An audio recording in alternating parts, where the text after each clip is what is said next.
We are live, everybody. We did it. Everybody. Yo, yo. All right. Welcome, DevTips. Everybody, we're doing live. It's Saturday. This is our live stream. And in the house today, we have. So, am I backwards, right? Is this pointing to Max? You're pointing at me now, yeah. I'm learning. Okay. So, this is Max. And, is that Shayna? Mm-hmm. Or that? Nope, that's the right way. Nope. All right. Well. There we go. So this is the crew. We got Jaina and Max and Travis here, and we're doing we were talking about wafers just a second ago. Like, what do modern chips? Yeah, show a picture of a wafer. Do you have one? Yeah, I just had one up. Let me find it. And I was commenting that wafers, they should call them something different because it just makes me hungry, and they look like big old. Don't eat it, Travis. Silicone. I know. Yeah, I couldn't work at AMD or Intel because I would just eat all the wafers. Look at these. They do look delicious. Yeah. Right? They're all colorful and flat. Yeah, look how cool that is. Oh, that's so cool. Yeah, we were talking about extreme ultraviolet lithography. So they use light to print templates into material, and then they can embed boron or whatever the conductive transistor is. But at nanometers, they're using light to actually create the lines because it's so small. And it's interesting. So I went down this rabbit hole because I was reading about how photons are too big. They're larger than some of the sizes of the lines and nanometers. Really? I don't even know. Wow. Apparently, and I was like, a photon is too large. That's insane. Get your photons out of here. They're too big. But these are beautiful. While you have your screen shared up. Wow. Yeah. Wait. So do they extract little things out of this big wafer? What do you mean? How big is a wafer? Because I've seen people hold them in their hands like this. Well, yeah. Here's the guy holding it. This one looks pretty big. But I think So how do they get microchips out of that? They there's many microchips on a wafer, right? I would imagine so, because these microchips here are small, super, super small. Yeah. Chat, if you know, say what's up. Tell us how do they get a But yeah, look how big this one is. I don't know. Yeah, it looks so delicious. I just would if somebody was That's a Pringle. I would bite it. Yeah. That is interesting. Yeah, all of these pictures, they are large. Look how big this one is. Yeah. So yeah, they must just cut it up, right, into smaller pieces? Yeah, but why would they produce a wafer as a circle? I would think that a rectangular square, you would get more chips per wafer. Mm-hmm. Must be some type of thing with the lighting, some type of. This guy explained it. I think he said wafers are round because of the way they are grown. The process involves dipping a seed crystal into molten silicon and rotating and slowly extracting the crystal. That's interesting. I didn't know any of that. It sounds magical. No wonder they look delicious. They're organic. They're grown. Because it needs to be rotated. It would be hard to have them grow. Yeah, they're growing crystals. That is magic stuff, man. How do we get into the wafer business? That's cool. Yeah, right. Get into tech in the church. Yeah. Have wafer farms. Grow them in the garden. Whoa, that's Inception right there. Yeah. While you have your screen up, could you show us your window management again? Jaina, we were just talking about this before you joined the green room. Max has some pretty good window management. Yes. Well, I use Moom. Moom. So you see, if I hit dev, it will put my Finder window here, my terminal, my VS Code here, right? And then I have my productivity set up, and it will just snap. So it's a little bit more powerful than the other one is magnetic. But you can affect individual windows. You can just hover over here and give this window a layout and have user settings. But you can have complete layouts and have a lot of customization over them. So this is my normal work screen layout that I use. I like that it has, you can record a template or whatever. You have your very small Finder at the bottom. I just use the other one, Magnet, which is just hotkeys to put things in corners or big or full. So, but this is a little bit more nuanced. That's cool. Yeah, Moom has that same functionality. Yeah, you can have hotkeys and hot corners. But I just use this little guy up here and snap my windows for the most part. And sometimes I'll use these ones. when I have to. But I have all my templates saved. And yeah, I have like a thin Finder window. And look how small my terminal is over here. It's just a little guy down here. You have a small terminal. Yeah, so the majority of my real estate is like code and then what I'm working on. Yeah. How do you spell moom? Moom. Oh, like Zoom. Moom. Yeah. Okay, cool. Moom. It's like move and zoom is I think. Move and zoom. Moom. That's cool. Yeah. Highly recommended. I love this app. I've tried it, and I always try like whatever new ones come out. You're a good app recommender, Max. I try a lot. Yeah, I put in the procrastination, the busy work to try out all the apps. Every time you've recommended something, it's always been a good time saver. And I know, you do like a lot of like the market research. You're like, oh, I tried that and that and that. I'm and clappers. OCD when it comes to that. Like I have to know that I'm using the right one. It's same thing with like audio plugins, even DAWs. Like I learned Logic and Ableton and Luna, and because I have to know. It's same thing with also like back in the front end framework wars. Like I learned Ember, Meteor, React, Angular, all of them because I had to know myself which one I liked the best. Oh yeah, what do you mean? Which one did you choose? React? React, yeah. Back in the what wars? JSX. The front end framework wars. Is that over? Yeah, React has dominated. Yeah. React. Yeah, I think it was like React and Angular versus Angular when I was learning. That was like the two big ones. I was just. But there was Ember, Meteor. Yeah, Meteor was JS. Yeah. I remember all that. So I was like a bunch of them. I stopped doing it during the wars. I guess I didn't even know that it was like during the franchise wars. For you, it's a time of peace. You guys, I'm putting up this website. It's just a search from YouTube, but Fun Function. This is just some fun trivia that I just saw today.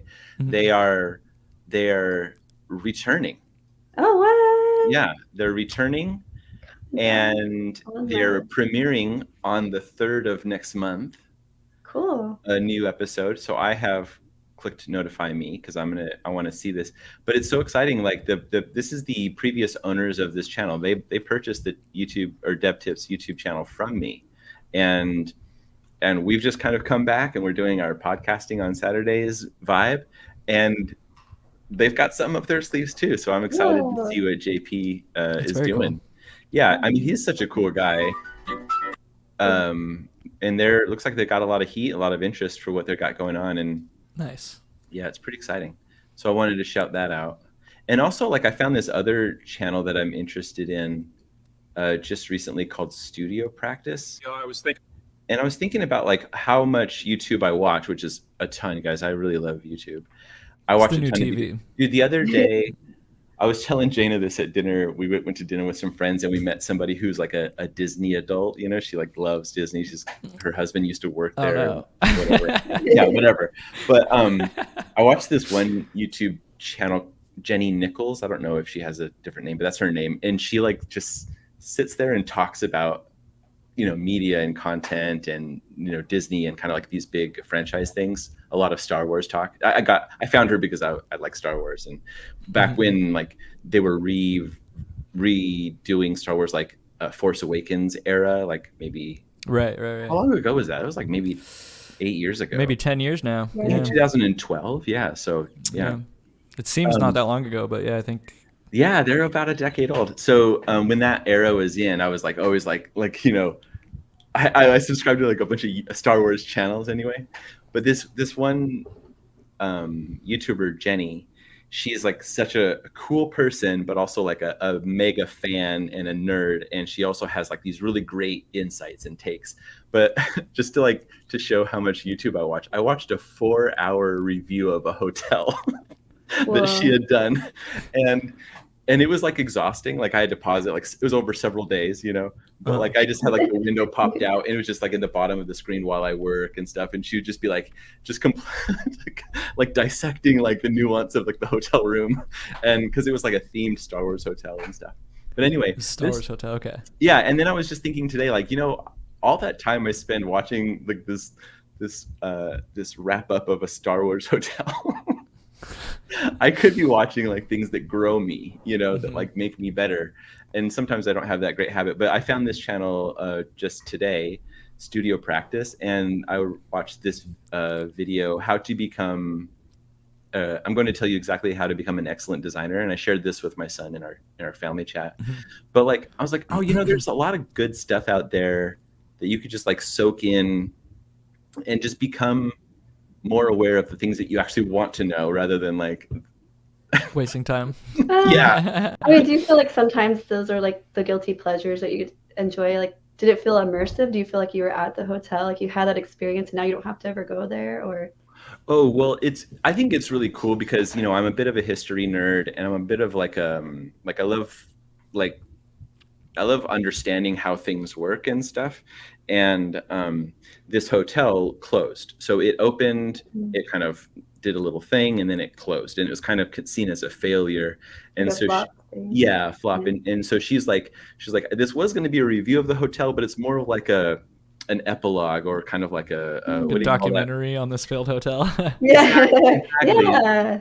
Did they do that for like a festival? What was that festival? Oh, Fire Festival. Fire Yeah. Festival. She actually says like, this is the Fire Festival of hotels. Yeah, she's a really, really cool YouTuber because she's very insightful and funny. So she would like just compare things to like, I don't know. She has like really great style. And then she always dresses up as well. So she'll like be dressed in full Queen Amidala Oh, she costume. That's cool. cosplays. She Okay. That's fun. cosplays and like in Oh, in we should her do video, that. Should we be dressed up like Star Wars characters? We We'll have should. a Halloween For this. episode, right?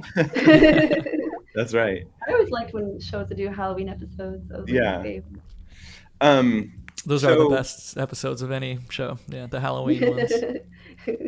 So I have some fun stuff planned for today. I wanted to talk about working with clients and some like thoughts that I've had over the past little bit about like what makes a good experience of working with clients. And so let me present a little bit of that.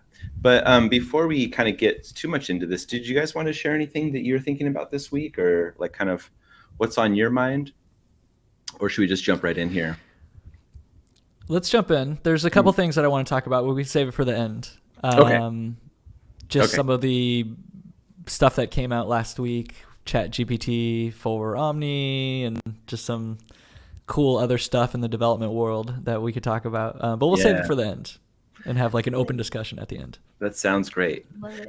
Okay, everybody in the chat, we're going to talk about working with clients. And I have a little mind map here, and then I'm going to take you into a document that I use to work with clients and organize our time together. And this is less like the work, less about money. It's more about like how do you control the environment? Because sometimes, and I've had this like when I first started working, I didn't have the process, I didn't have the skills or the confidence, and clients would kind of run things, and I would just be like at their whim, And so having a process really helped me to kind of take control of the way I like to work, and it just went better. And so maintain boundaries. Yeah, exactly. So here are some mistakes to avoid. So not setting the schedule. Like if you're like, yeah, okay. When do you need it by? Yeah, just kind of like showing up to the meetings, or just like letting them dictate the due dates and stuff. And of course, there's negotiation there. You work with them and say like, oh, that's possible by this time.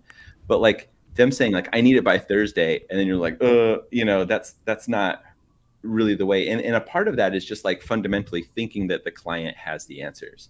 But the truth is like, if you think about your work is your business, like you are the boss of the business and you're the CEO, you have the answers. So if they're, wanting XYZ, and you're like, oh, actually the way we work is, ABC, then you can work with them and have like a point of view. But if you just think that they have the answers, they will set the schedule, they will set the timelines, then you're just going to be, actually a little bit of a servant. Okay. And that kind of rolls into this next portion. When I first wrote it, I was like not having clear expectations, but I think more importantly, it's like setting clear expectations. And that comes just through like good communication. Like think of your client as your partner, and together you're going to make something great under your tutelage, under your leadership, right? So setting good expectations of what their role is, like, oh, I'm going to need these types of materials by these times of days, or if you have changes, we're going to talk about them in these types of ways, this is the forum for that. And then the second or the last one here, just like in these mistakes, is really this big one here down here. Oh, I just drew on it. Yes. Is this Procreate that you're in? Scope freehand. It's Procreate, yeah. It's Procreate, yeah, okay. Yeah, I'm just doing a screen share through QuickTime to do the Procreate share here. Okay. But this idea of scope creep is like the big killer, right? Because like you sit down, you agree what you're going to do, and then through the process of creation, through the process of developing, this concept, oftentimes either the goals will change, you'll learn something that will help you realize that you should adjust, or maybe even the client just has new crazy big ideas and they have a problem keeping aligned to the goals. And it's usually the case. It could be a lot of things. It's usually the client that gets the scope creep. It's usually not you, right? Because if you're doing it, then you're like, oh, I'm enjoying this and I'm putting in this extra. And it doesn't feel as bad if it's you. Bad. Yeah, it's not. It's usually... I creep the scope a lot, but I do it in like with the client. I go, hey, you know what else would be a good idea? And we kind of talk that way. But when you do it, it's over delivering, and that's a good thing. That's true. When the client does it, it's scope creep, and that's a bad thing. Yeah. And so really, like, how this happens, how scope creep happens, is that we end up, like, because we're so eager to please, we're so eager to get paid, we're so eager to like maintain a good relationship with these clients, we end up just saying yes without remembering to renegotiate. So every time that there's like a moment where it feels like things are a new ask or scope is kind of growing a little bit, we have to like recenter the client. Like, remember, you're the boss here, and you have to renegotiate what yes looks like. How do you do that without seeming like a greedy lawyer? Like, oh, it's 15 minutes, I'm going to charge you an hour. Like, you know what I mean? Like, how do you approach that? I have a hard time with this, actually. I do too. I have a really hard time with this. I'm going to share something that really changed the way that I handle this, and it made it so easy, and it's less confrontational, but more like, together, let's decide how this works. And so let's jump into actually just like a lawyer, like greedy, like trying to get the nickels and dimes. Let's talk a little bit about pricing.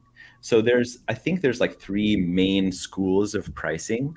And we have on the left here, project-based, which is like at the outset of the project, you say, okay, here's what you're trying to accomplish. That'll cost you X.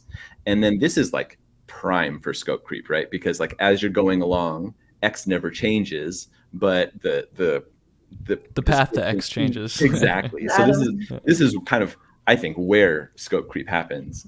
And then there's time-based, and this has actually, let me talk about that one after I talk about value-based. Value-based is an interesting one that kind of came across my desk. I think this is a little bit more difficult to assess and pitch, but what you're doing here is you're looking at not how, like, what's the going rate for these types of projects. You're not looking at how long is this going to take me. You're looking at the client's business, and you say, Mr. Business, or person business, this will add so much value to you. For example, your new website launch is going to give you this prestige with your clients. It's going to bring in these many referrals. It's going to do this for your business. And that will total in your books X amount of dollars. That's interesting. And if that's true, then this is worth that much to you.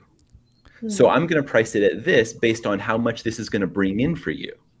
That's a very interesting approach to this, because I don't like being a time-based hourly person, and I do charge like value, but this is interesting because you're taking it like, how much value am I adding to you? Whereas I take it like, you can pay a painter $10 to paint a wall or whatever, but if you pay Picasso for a painting, it's different, right? You're paying for the value of the artist, and that's actually kind of where I approach the value thing, where I'm the value. It's not, does that make sense? It does. It does. And so this is a little bit of a context shift where we're saying like, what is the value to the business? Uh-huh. For Yeah. example, a pizzeria getting a new website is going to be X value for them. But maybe like a large multinational corporation who needs a new website, that is going to be a bigger shift in, you know, whatever their brand is or their perception or the way they work with their clients or customers.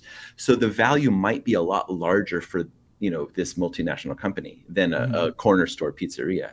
So you would naturally say like, hey, corner store pizzeria, I'll give you X, but like, you know, this multinational company, like I'll charge you X squared, you know, like I'll like much bigger because this is going to be bigger for your business. And if I'm bringing this much value to your business, I should be getting this much out of it. And so that's a way more nuanced way to do it. And it's a little bit harder to pitch too. Although if you pitch it right, and there's, you know, resources out there, just Google value-based pricing, you'll find out more about that. And then the other one is time-based. And this is kind of a little bit more where I land because it's just easier. And also managing expectations in terms of timelines is really great, especially because when we look at, you know, the problem of scope creep and the problem of negotiation, we're negotiating time. You know, that's the easiest thing. Yeah. Because if things change and you say, okay, well, it's going to take an extra 3 hours and this is my hourly rate, it is easier because the client already is primed for this kind of hourly thing. So if there's more hours, it makes more sense to them that it's going to cost more. Yeah, absolutely right. So I kind of tend to land at this time right here. Now, if there's a combination too. It's not just strictly this. Like, for example, if I'm working for a pizzeria, my hourly rate might be a little bit lower than if I was working for that multi-conglomerate, right? My hourly rate still might go by time-based, but my value is higher to them. So charge more. So it's not like one or the other. It's like nuanced. Yeah. This is a better way because it kind of leaves you open. Because like I was saying, I usually charge like value based, and I essentially like the pizzeria can't afford me. There is no scenario where I'm doing the pizzeria and working for this massive corporation. Sure. You know what I mean? Like you value yourself in this bracket. And that is a thing that like a lot of designers and like freelancers have to kind of learn when they're coming up. Like at the beginning of your career, you do like free work, cheap work, you're building a portfolio, but it does get to a point where you say, oh yeah, I value myself at like, I won't do a website for less than $5,000 or something. Right. You know what I mean? Like that's where it starts. And often that is and that is interesting that you're taking this value-based option as more about the company and the product, which changes from product to product. And I've always approached it more about the artist. Yeah. Right. So like, you know, buying, like I was saying earlier, buying a painting from some unknown painter or Picasso, you're just paying more for that because you're getting that person. It has nothing to do, you know, I don't know how to articulate it. I think you're right there. Cause like, essentially if your rate is here, then the pizzeria can't afford you and it's not a good fit. And that's fine. Just walk away or kind of find some other agreement. Maybe you start contracting out, right? Yeah. So you want to keep your rate high and keep your value high. And the way to do that is to find clients who understand your value in terms of how much money you bring to the business with your work. And if they understand that, then you can be like, look, I'm bringing you in $2 million this year. By these changes are going to be valued at $2 million. So it's really easy to charge $200,000 for this website. Okay. So moving on, like to having a process. I think this is really, really good. And how does that time-based kind of structure benefit you is like, if you have a good process to measure your time, track your time, and use your time in a way that works. So one of those tips there is make time for research, because every client is new, they have new needs, and they'll come to the table with, okay, here's what I need, And so you should be asking questions like, well, what are your competitors doing? What have you seen work before and stuff like that? And that's like the very basics of research. You're just asking them, doing that kind of initial client meeting. But instead of being like, okay, now that I know that, I'll start working on your design, like you're going to start uninformed. So what I do is, like, before I do a work block with a client, I'm saying, like, we need build in time so that I can do my research and present my research to you. And it's not just like, oh, I'm doing research and then I'll have a design for you. No, no, no. I'm doing research so that I can present it to you, client. Yeah. And when I present my research to you, it does two things. Number one, it like establishes me as like an informed authority, sure. But number two, it also just makes sure that we're on the same page. Same page. Yeah. Because like the worst thing is, like, if they go, okay, here's our business, here's what our competitors look like, and okay, that's what you need to know, then like, how do they know, or how do you know that you actually understood what they're talking about?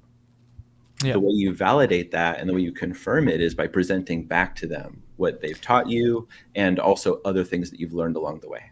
I love that. I feel like I've literally my entire career skipped that step. I usually do the research and then move directly into like product development, into the designs. You're right. That would be, I'm realizing now in retrospect, that would have been so helpful to like sit down and go through the research first before even starting on designs. Go through it with the client. Yeah. I feel like it helps build a relationship of trust as well, because it's showing that you're going to do your research. And often I've started out like with the client being involved in a lot of steps of the way, and then over time they're like, we trust you, you got it. So they just know that I'm spending that time well, and they can trust me with that. So. Yeah. Nice.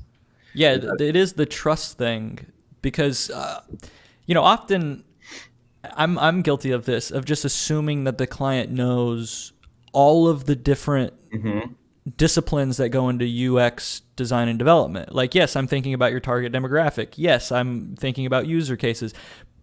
But if you're not, you do kind of have to be explicit about that. And I tell them what their clients are, and then makes that explicit. And then they know that you're coming from those angles. They know you're considering that, and they have more faith in what you're producing. Yeah. And oftentimes, like, people know like what their competitive set is, but they probably haven't visited their website in a while. Yeah. Or they haven't kind of like done it in a while. And so giving them a deck with 20 sheets of like, here's what your competitors are doing today is like really, really, for them, they're always going to be interested in that. So you're building points right there. I'm going to post up a few comments. Comment Chronicles says, hey, Travis, excited to see you as always, been following since 2014. Yo, that's awesome. Nice. When I started learning web dev. And there's another one from Comment Chronicles. I still keep checking your channel for any new updates from you. Awesome. Well, thanks for stopping by today. Yeah, thank you. That's awesome. It makes me excited. And anybody else in the chat, like, throw them up, because we love to spotlight your comments, and also it helps our discussion here. If you're just joining, we're talking about client relationships and how to have, like, going back to the big bubble here is like working with clients. And so we're talking about having a process here. I have two more points here. One is like establishing the truth, establishing the source of truth. So like obviously you have a structure and a way to work. For example, your Finder structure, right? But their client is not seeing that. So like, how do they know your progress? How do they know what you think is real? Like, are you sending them, a file name like _final number 2? Like final, that's not a good process, right? That's not a good source of truth. Oh, can you go back and look at that chat when I sent that to you? That's the latest. That's not a good way to do this. So having like a dedicated drive or a document, I like to use Google Slides as like the source of truth. And in those slides, I link to things that they, like if it's like a certain like a batch of icons that I designed. If I need to link to them, I link to them from that Google deck, because that is with the source of truth, and they can always find that link there instead of me, oh, I'll text you that link. No. It's like, okay, go back, look at the deck for that sprint, because that's the truth. So that's one thing. And then the other one is make the calendar. And I put the calendar in these decks. And the calendar, I think, is like maybe the key component of what I want to talk about today. And we'll come back to that when I show you the documents that I use when working with clients. But the calendar is so important because it's all about going back over here, of like setting clear expectations. If you say like, I'm going to have these things done by this week, it should be in the calendar. And then, and I'll show you this, later on, but the truth is that every meeting that I have with the client starts with the calendar. I go, we're on week 2. This is what our objectives are. And by the end of this week, we'll try to get these things done. Okay. What are you using? Because you said you're using Google Slides. Yes. And then what are you using for like a shared calendar? Just Google Calendar with the client? It's a slide in the calendar. It's a slide in the calendar. Sorry, it's a slide in the deck. Slide in the deck, right? Yes, that has a calendar on it, and I'll show that to you. If I can jump in here when it comes to like tooling, or infrastructure for this, I used to hate Notion, but I don't know if you've seen like a lot of like people turn them into like kind of like client portals, and Notion it actually is incredibly useful for this. And you have the calendar kind of embedded there, and I've come to actually love Notion specifically for this as a source of truth for collaboration and for clients. Yeah, Notion is a great tool in terms of like that principle of a source of truth. I've been using Google Slides, like Google Decks, but that is not the only option for sure. And Notion has a lot of powers like that. It's just a different format, but it's really good. Yeah. Comic Chronicles also says that the episode with Adobe that we did about design thinking was extremely informative. That was a great episode. And it's one of the ones that are highlighted on the DevTips YouTube channel today. And I appreciate that you saw that, Comic Chronicles. That was a really good one. And what was fun about that era, like doing those with Adobe, I still have a lot of friends from Adobe that I still call on the phone every now and then. In fact, one of them, the producer of that show, I called him in, and like it turns out he's like now the director of something at another company, and so like it's like building connections with whatever you're doing. Like the relationships are the most important part of the projects that you're making. And so this kind of actually really does dovetail into what we're talking about today, is like working with your clients. Like the relationship is like the most important part. The project that you build, of course, reflects your ability and your skill, and you want to have it look good in your portfolio. But that relationship that you build with the client is just really going to be key, because hopefully it'll be years and years long. And where they go somewhere to a new company, they're going to need, they have a little book of people that they know, right? All right. So what was our other things? You've always been really good at that. Keeping in touch? Yeah.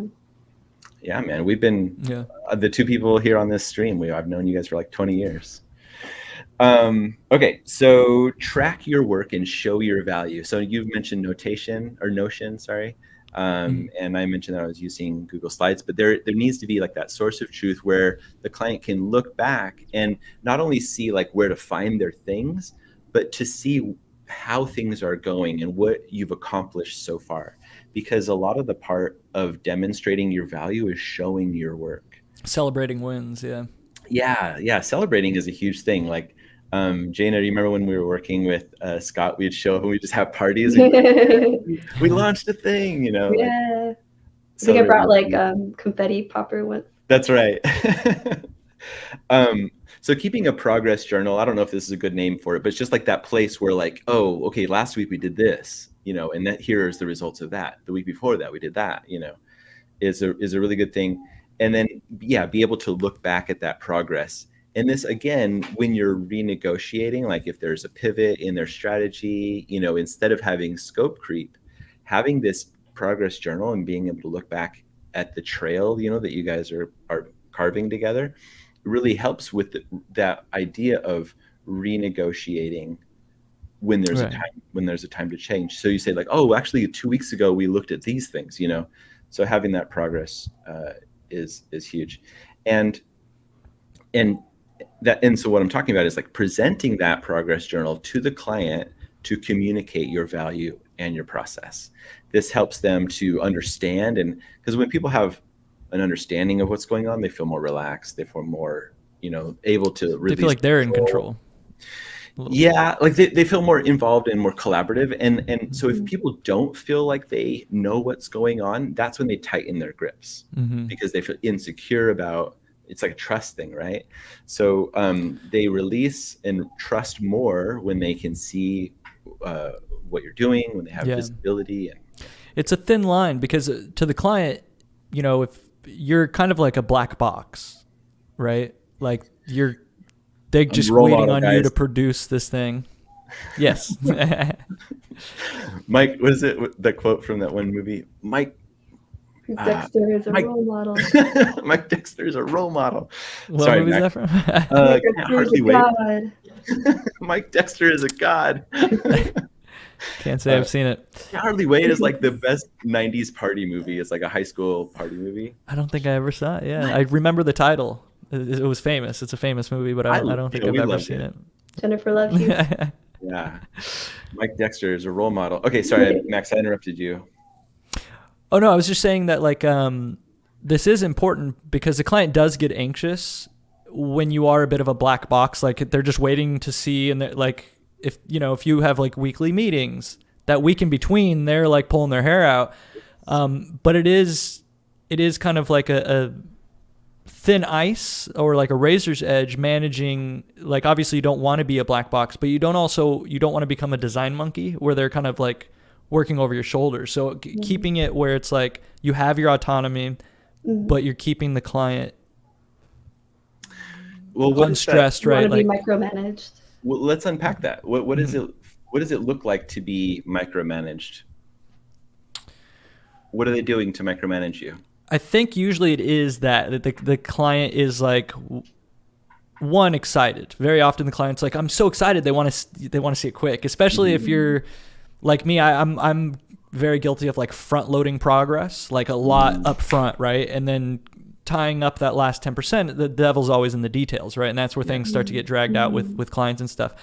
But I've learned to not do that, because you do want to set expectations also. And if they get used to you knocking out 40% of the project in a day, they think that that's going to happen consistently every day. And that. But that's hard too, because that's sometimes the part of the creative flow and process is like when you get into that current and you're just putting everything out. Yeah. And then, like you said, like the last stretch is like kind of feels like the sprint towards the finish line, where you're just like, At that point, it feels like it's administration at that point, like just tying up loose ends. But that is the point that is the point that draws out. And that also is when the client changes stuff.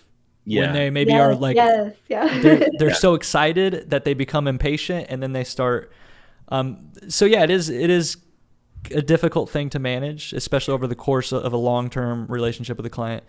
So I want to hear more about the micromanaging, though. Like, do you feel like you gave a good answer? What does it look like when you get micromanaged? Well, it depends. I mean, it is different being micromanaged from a client than working for a job, right? If you have a job and you have like a manager, they're micromanaging, that's different. Usually, at least in my experience, I've never had clients that necessarily micromanage, but they want to know that they're worried, like, are they working on it? Like they get very, you have to put them at ease a little bit more. And so I think that from a client, micromanagement more looks like anxiety from them, or like it's different than managerial micromanagement.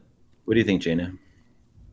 I haven't really felt micromanaged yet. I haven't had that as much experience to probably feel that, but I do know when the deadline is getting closer and you're kind of in that administrative tying up loose ends, and then new changes are coming in, it could feel very overwhelming. Right. Yeah. So, I'm sure. So one thing that I'm noticing, okay, we have another comment. Comet Chronicles says, I find that contradictory where we say devils in the details, and on the other hand, as we design, or as other hand, we as designers or developers are asked to pay attention to the details. Do you guys grok that? It's contradictory to say the devil is in the details, but we're asked to. I think that, like if you're not paying attention to the details, your client is going to notice them and get frustrated. Is that kind of what we're saying here? When I was referring to it is once you start getting into the weeds and the nitty gritty and getting into the details, that's where things start to drag out. That's why the last 10% of a project, or even the last 1% of doing anything, is often the most difficult, right? Finishing is the most difficult. I think that I think that some of this might be resolved here. Like when the devil is in the details, or like when the details come back to bite you, it's because maybe we haven't discussed them yet. That's true. I think if I'm that relating can be the case. Sorry. Go ahead, Jana. Sorry. I feel like I'm relating to you in that way, Max, where I let my perfectionism take over at times during that last end, where like the client just wants to ship, and most of the things that I'm focused on, they don't even care about. But I'm like, no, it has to look good. It has to do this thing that I want it to do, and it's more of like something I take on for myself. Is that stressful? Because that sounds like it's self-initiated. Stressing myself out. Really? Okay. Yeah. I feel you there, because it's also stressing me out, and I'm the same way. And the clients often are like, "Let's ship," and it's like, well, there's still the devil's in the details. There's still these things like the contact form success state needs fixing or something, right? And they're like, I don't care about that. That's too far into they just want to ship. And you're like, we can't, the contact form needs to work, or, and that is the thing. You as the creator, you have the details in your head often more than the client does. And that is where like professionalism and perfectionism, like the line starts to become blurry, because like you might have a higher bar of professionalism when it comes to shipping a product. To the client, they may not care about that. They just want to ship it. And to them, you seem like you're being a perfectionist. And to you, you're like, no, this is like, it's a no-go to ship the contact form, that it doesn't work or something, that's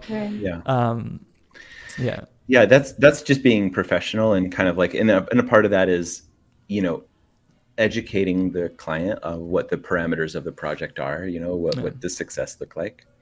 I want to move along to like tips for like leading the meeting. So like a part of working with clients, like if you show up in a passive state and be like, okay, it's our Thursday meeting, client, like what's on the menu, then you're not being the boss.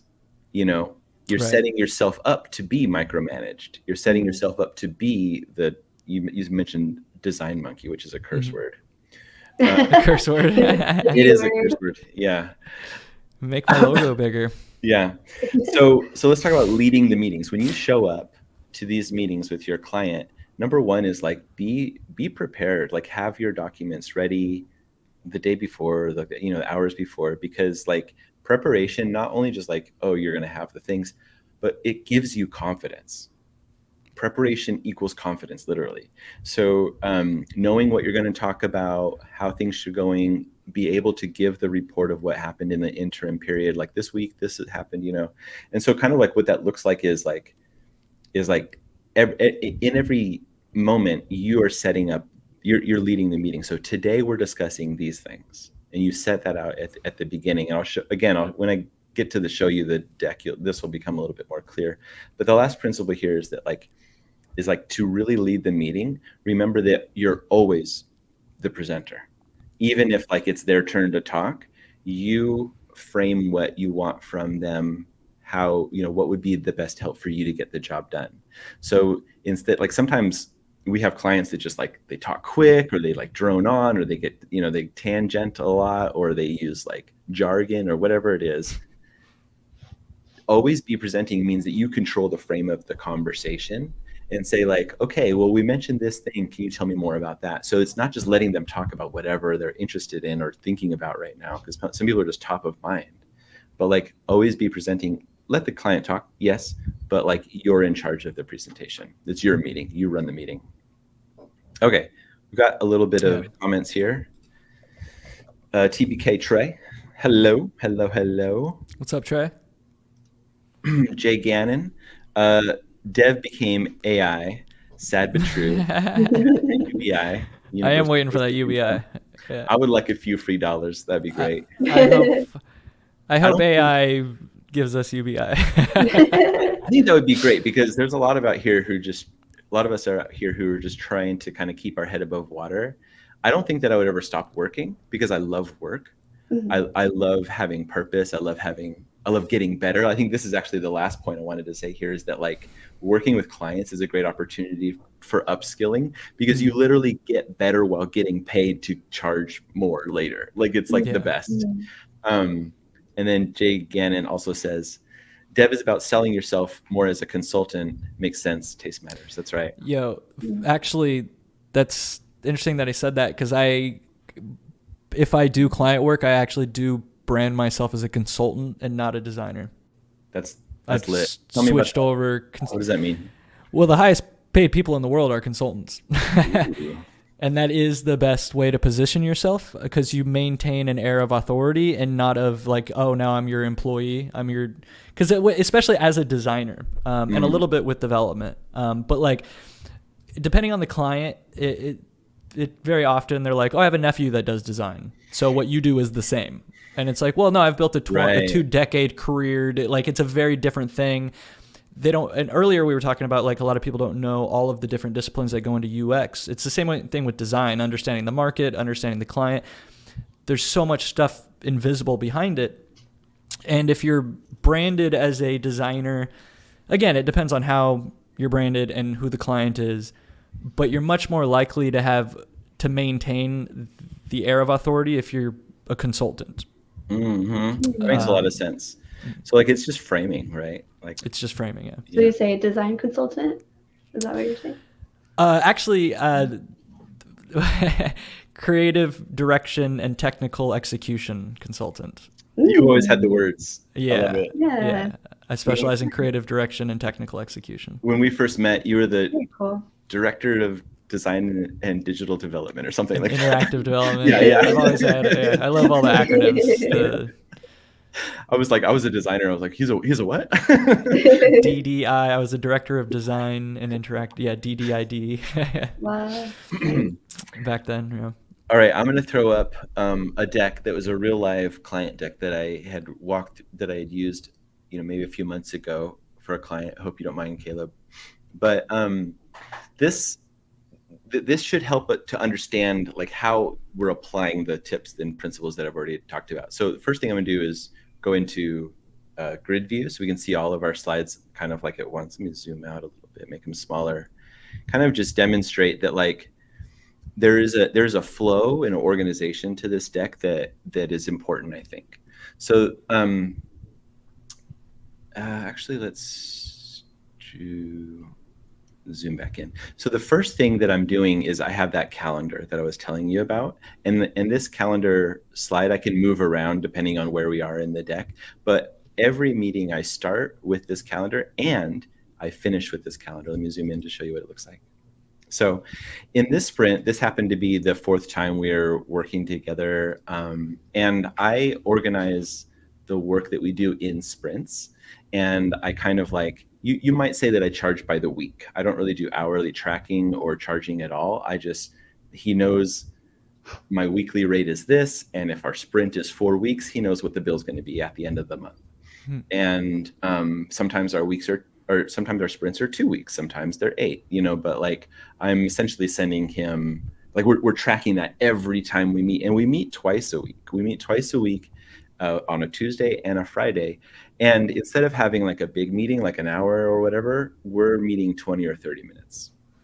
And this is like a living document. You don't do a new one each time, right? You're referencing this document and then updating it live. I will make a new document. Like I'll go to file, make a copy, and I'll make, because the structure and the skeleton is I'm reusing. So every new sprint, we're like this sprint, we're looking at the logo, but we've also done other sprints for like.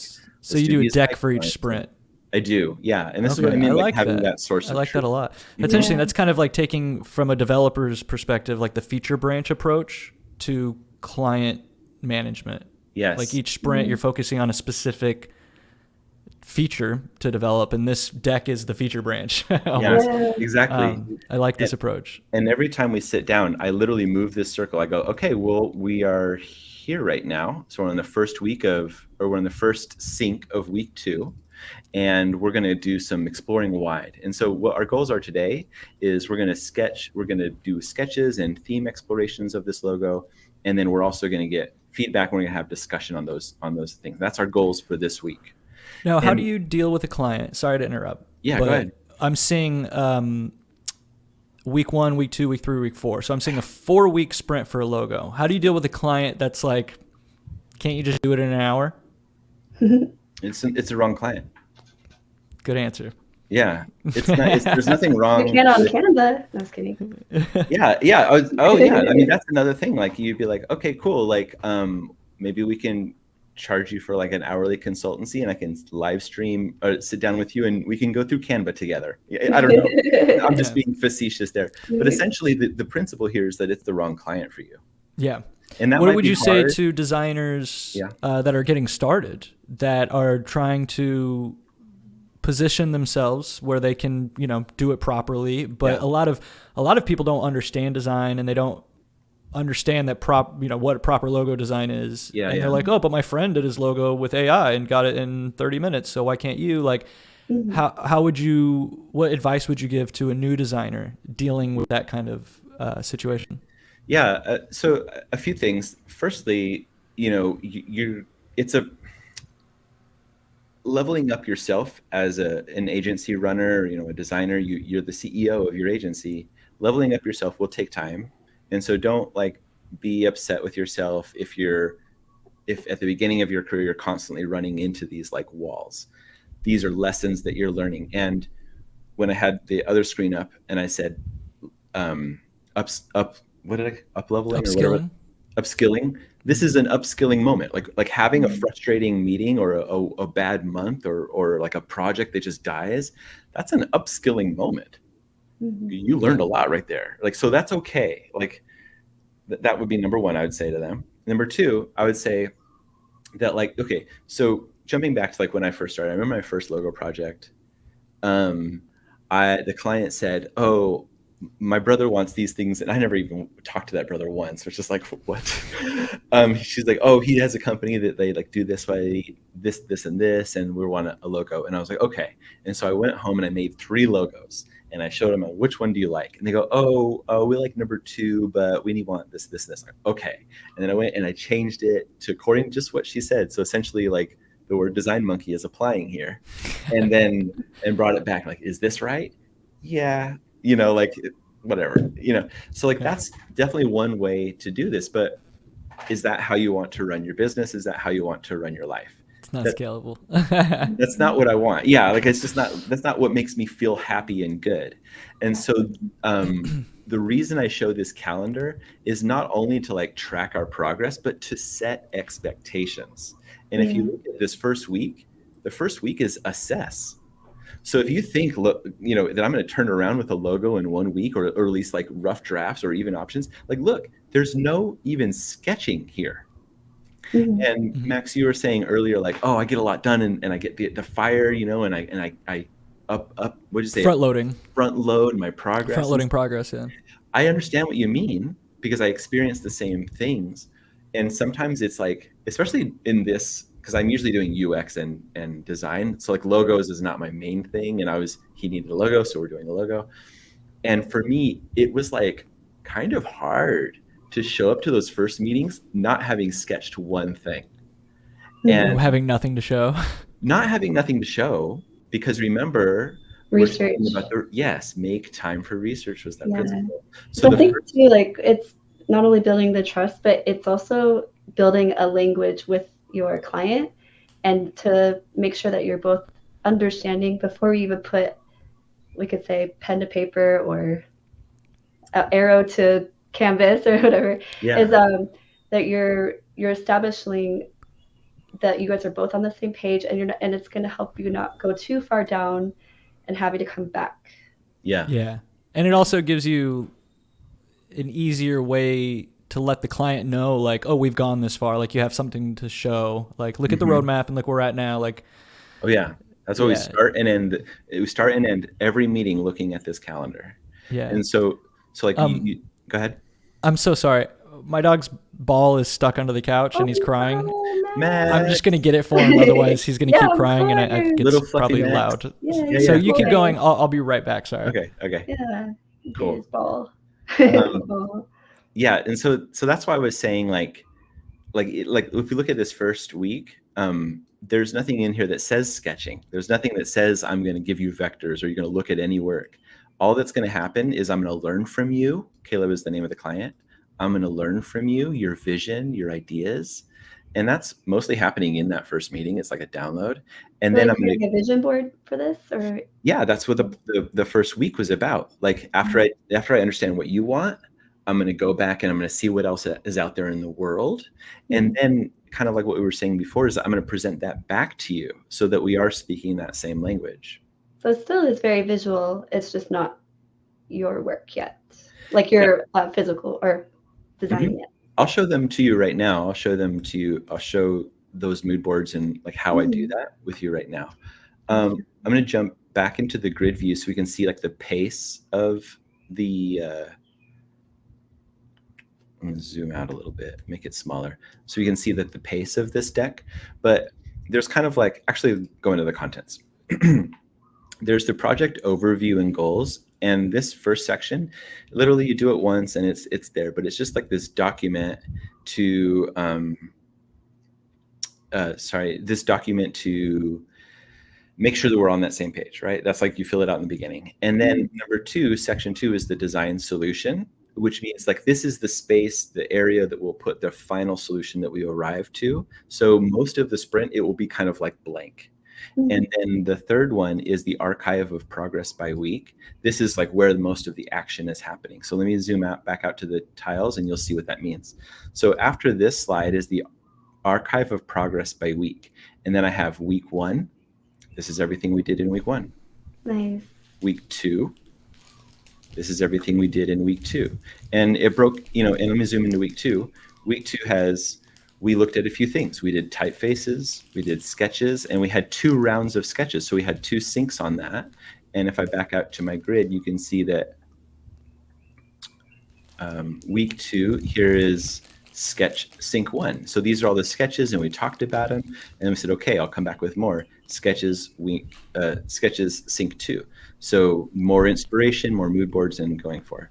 So go ahead, Max. Hi. Sorry, I just came back. And sorry about that. Thank you. But I'm seeing this and I got to be honest, now I'm thinking, at least for design, Google Slides is better than Notion. This is a way nicer way to kind of see a bird's eye view of where things are at, where they've been.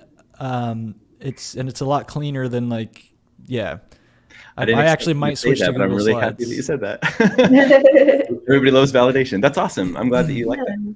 Yeah, I like this. So did you catch the part about like how I was structuring the sections? Let me back up for you a little bit because I think this is important. So we talked about the calendar and how I'm walking them like, oh, now we're on week 3. So we have some refined concepts and things to talk about, right? But the contents of how I structure this document look like this. Section 1 is the project overview and goals. This will happen mostly in the beginning where I'm like, this is that download. I'm understanding what you want. I'm making statements that we both agree on and like just like writing out the goals in text so that we both have that thing be like, well, this is the goal, not that, right? Design solution is more of like a placeholder where after our sprint is done, this is where I will put the solution. And then part 3 is the archive of progress by week, that it's kind of like where all the messy action happens. So if I zoom back out to my grid, there's this moment here at slide 24 where it pivots. So section 1 was the overview and goals, and it lasted to around just right there, right? It's these 3 slides.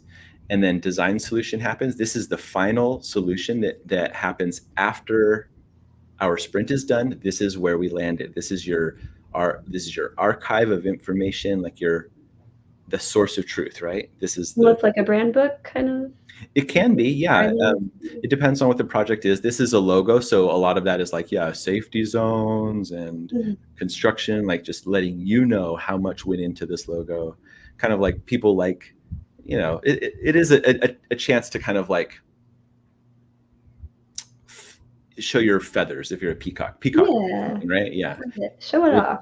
Yeah, that's the section where, because like if you think about it, like not only one person is going to see this, like when our client is going to hire on a new person, they're going to send them this deck and be like, this is how our brand works. Look at section 2.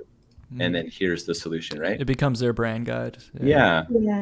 So are each of these slides, so this is, you're saying, kind of like a master document that you go back to, and the solution, each of these slides, do these represent like a sprint from the weeks, and then when that sprint's done, you take that final section, whether it was the logo or the app icon, and then you move it up to here? Essentially, yes, because I have this archive of progress by week, and I'll zoom into week 1. And back to the grid. So there are many weeks, as you can see, this mint color, week 3, week 4, week 2, and week 1. And inside of the week, I have like, what are we doing that week? We want to look at typefaces. We want to look at our mood board. We want to look at sketches. And so we walk through this one by one and say, okay, for typefaces, we're thinking, here's an option, here's an option. This one is nice. Let's consider that. And then we just kind of talk about it when we're talking about it. And then, okay, cool. The other thing we wanted to accomplish this week was mood boards. And so we have a lot of mountains in, alpine is our metaphor. So we have a lot of mountains. Here's what other people are using to do mountains. Oh, I like this. This is weird. Let's stay away from that. This is interesting. I didn't think about that. And so we're kind of like talking about these different themes. Topography is a visual metaphor. In alpine, it kind of works with that theme. And then I was exploring using chat and GPT and Midjourney to render things. I was like, look what they thought, and that was an interesting moment. And not that I was representing that this is my work, but like, these are other tools. Yeah, so it's a part of the mood board. Going back to my grid, that was week 1, right? And so if we go back to the calendar, and I'm when I'm doing this with the client, I'll move this here, and we'll be like, okay, it's week 1. Here's what we want to do, or whatever. So, but I'll move this back up here just for sanity's sake. But looking at week 1, I already told them at the beginning of the week, what I'm going to do is I'm going to learn from you what you think is the right direction here, what is important to you. And then also I'm going to collect public examples and mood boards. And we've had those discussions going back to the overview and goals. I shouldn't have skipped this. This is important. Having this statement, create a striking and versatile logo for the Alpine app. That seems so simple, right? But like, what a tool to help guard away from scope creep, right? True. Go, I need a form to handle emails. Like, okay, cool. That's fine. A different thing. Yeah. That's not this sprint, and it's just great because you're just piling on work for the future. Like, it's like more job stability, The other thing I do in the overview and goals is I just overview where you at now, right? Because if this is progress of growth, like tracking our growth story, then having a statement about where we started is important. So that's why I do that over there in the overview.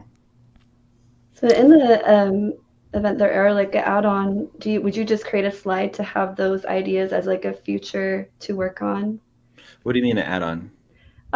It's just like those ideas come through and the client's like, what about if we do this? And it's kind of that scope creep that's coming in. Oh yes. You can just make a slide and feel like, hey, these are things that we talked about. Let's schedule them on this week 5 or week 6.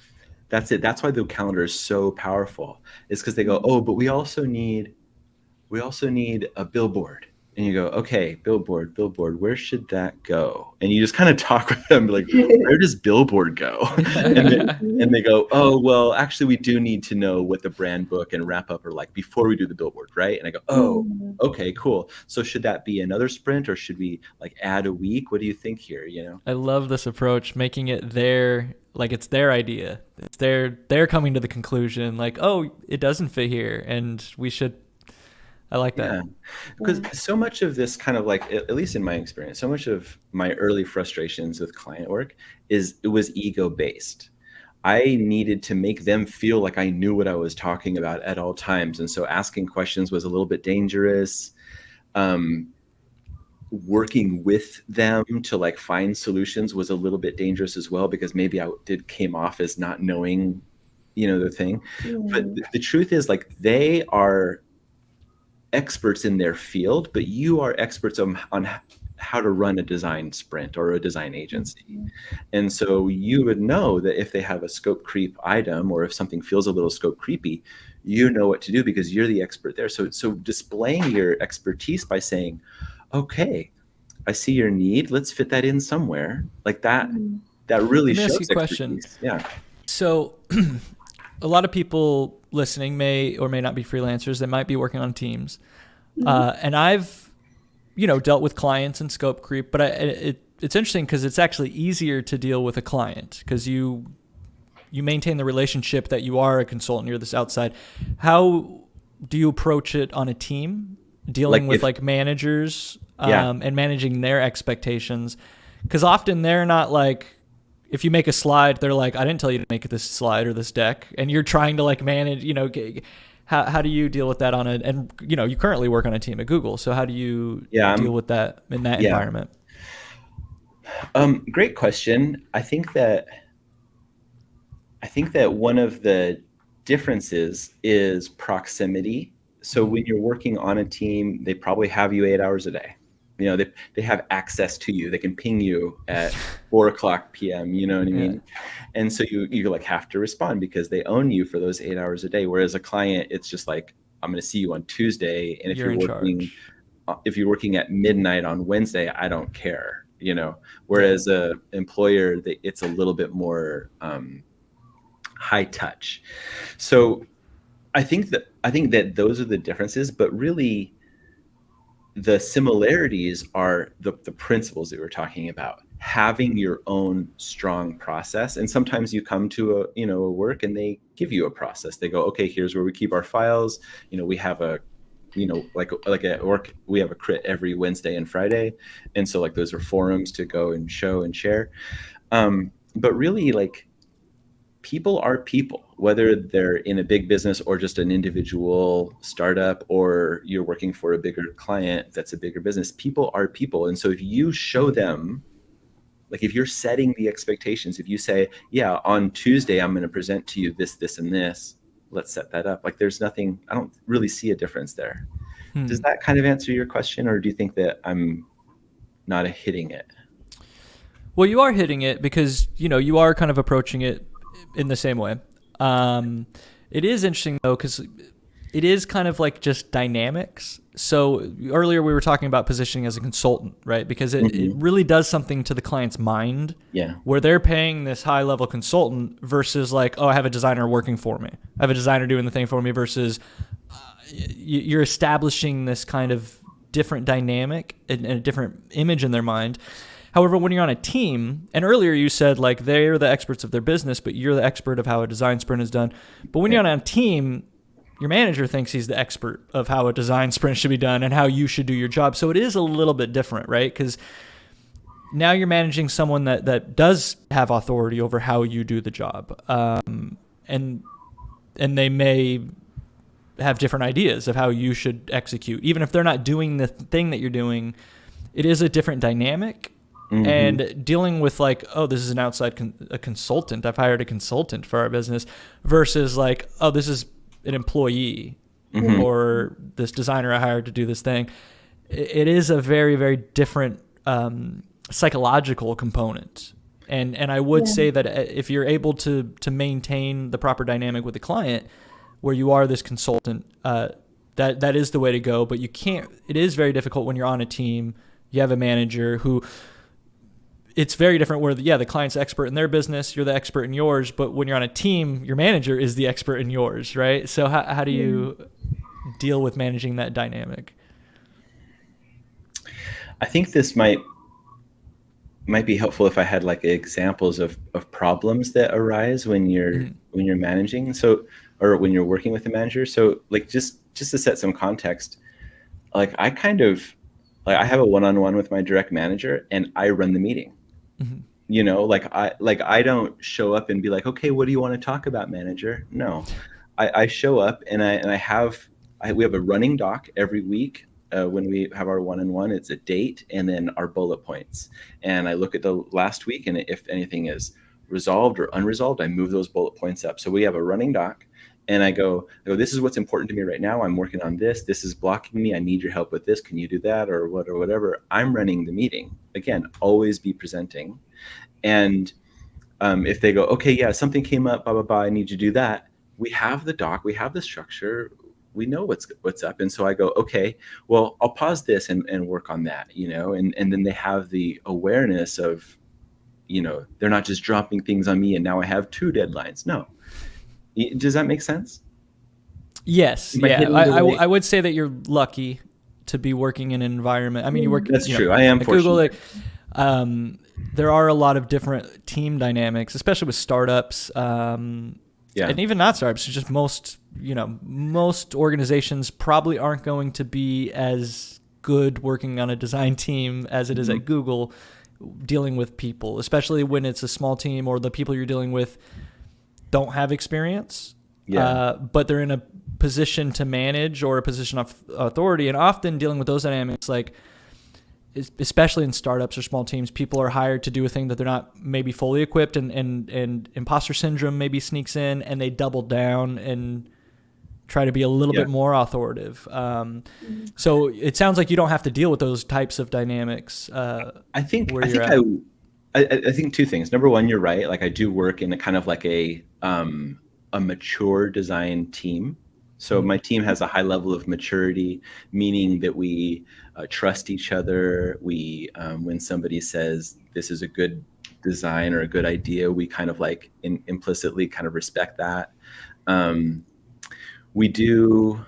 So I think that's true. But also, like, if I showed up and asked somebody to manage me, like if I said, what's on your mind today, manager? And I didn't have anything prepared. Or like when I first started at Google, this is the thing. My manager said, Travis, when we have these meetings, I want you to take notes. And I was like, oh, okay. Because I just showed up like, meh, meh, meh. And then I realized that it wasn't just take notes on me, manager, what I'm saying. Over time, I realized is that like, Travis, you run the meeting. So you have your agenda prepared. And then you talk about it. So I think this, like, a lot of it could be, yeah, like this person is a micromanager or this team is not mature enough or something like that. Sure. But I think also is like, are you mature enough to manage yourself and allow your manager to, so the way I think about it, and the way I think about it is that my manager works for me. Right? I have goals. I want to get this project. That's how it should be. Yeah. Yeah. I'm excited about this. And I leverage my manager to either get me new resources or to unblock problems that I'm having.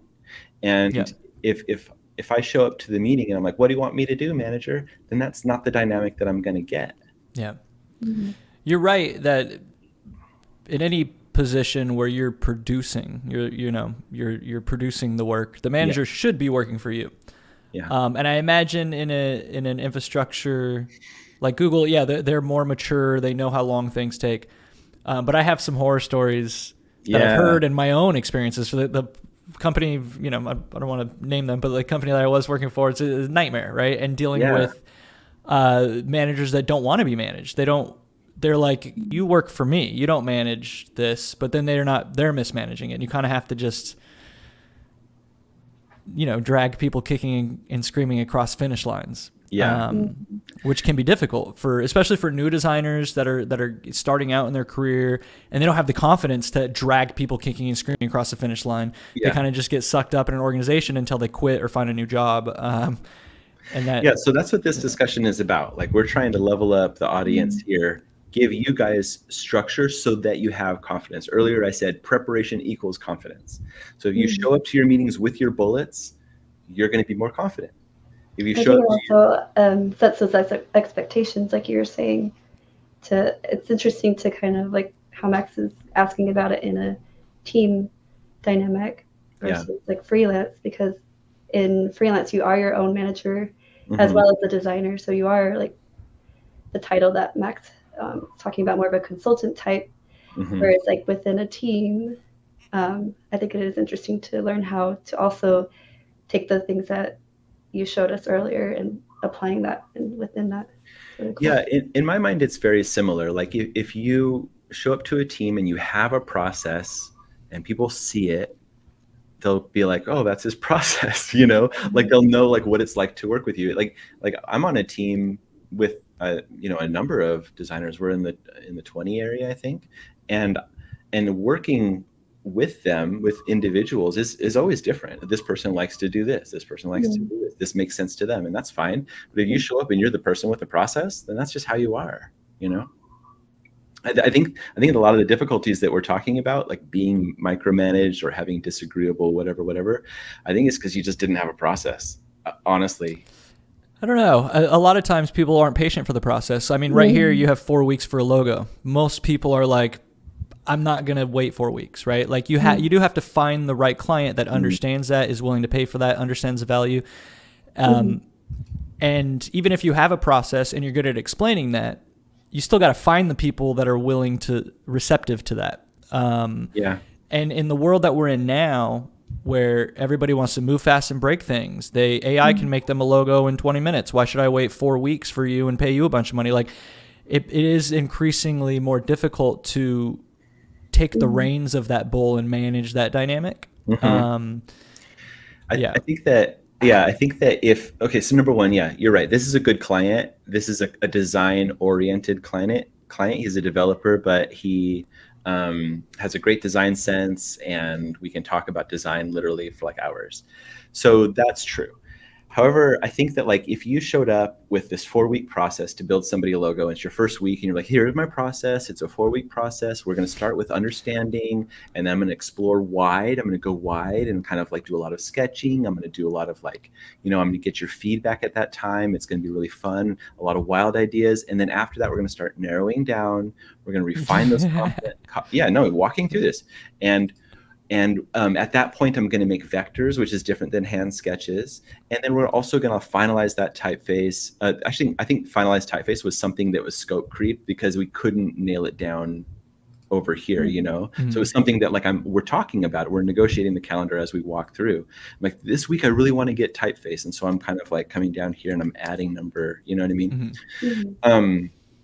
So so at the beginning, I'm pitching these 4 weeks, and if they go, well, you know what, my cousin can do it on Midjourney for $200, then you can say, cool. Do you want me to work with your cousin for 1 week? Here's my 1 week rate, or like, cool, like have a good time with your cousin. I would just be like, oh, do that. That's great.